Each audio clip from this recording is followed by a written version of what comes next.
Hi guys, good morning to everyone. For today's video, tayo po ay maligo sa Wawa Dam ng Montalban, Rizal. So, welcome back to my channel, Charles Nature Lover. So, mayroon akong maliit na channel guys sa YouTube channel. Pwede rin kayong bumisita sa akin pong maliit na channel sa YouTube. Then malaya po kayong mag-share, mag-like at mag-subscribe. So sa umagang ito guys, ayan, kami po ay maliligo sa Wawa Dam again. At kasama po ang akin pong mga kapitbahay sa amin pong lugar.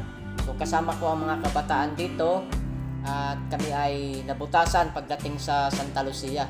So mabuti na ay maagang nagbukas ang vulcanizing job.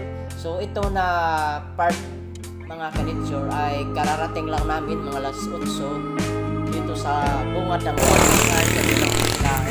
Dito na kami. Dito to na yung kasama babagal. So kung bagal kasi nun wala magawa. And guys, ayun na, nandito na sila. Oh. Okay ni Jolo. Ayan, so ito namang portion guys, yung part na to ay bibili na kami ng pagkain sa palengke. Isda, mayroon dyan tilapia, bangus. Kompleto din dyan guys kung ano pong mabili natin dyan na lulutuin pagdating doon sa mga cottages. Ayan, so bumili kami guys ng doon, ng bangus, halagang maramitan 7, maliit lang yun. Ito naman guys ay patungo na kami naglalakad sa Wawa Dam. Nauna sa amin na babayad ng mga entrance fee ay nagbabayad. Kaya nagtuto sila yan, mga kabataan na nagpipicture dyan sa ragasang tubig dyan sa Wawa Dam.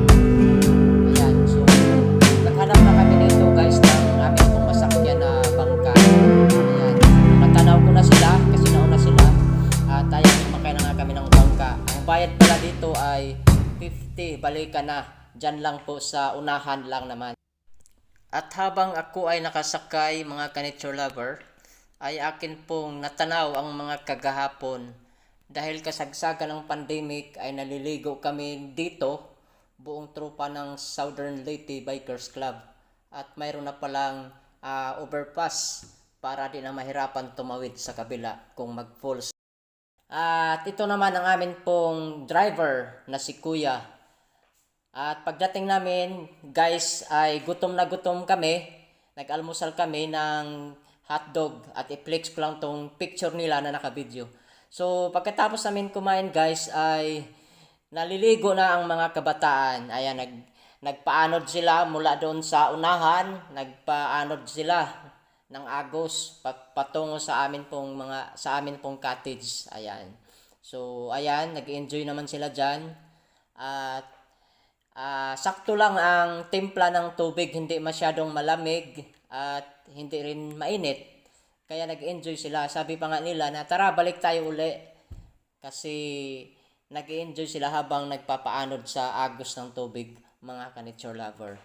At ayan, napakaganda tingnan dahil sa babaw na yan ay nakakatawid pa rin ang mga bangka na mayroon pong makina. At yung ilesi nila guys ay na rin na yoyope.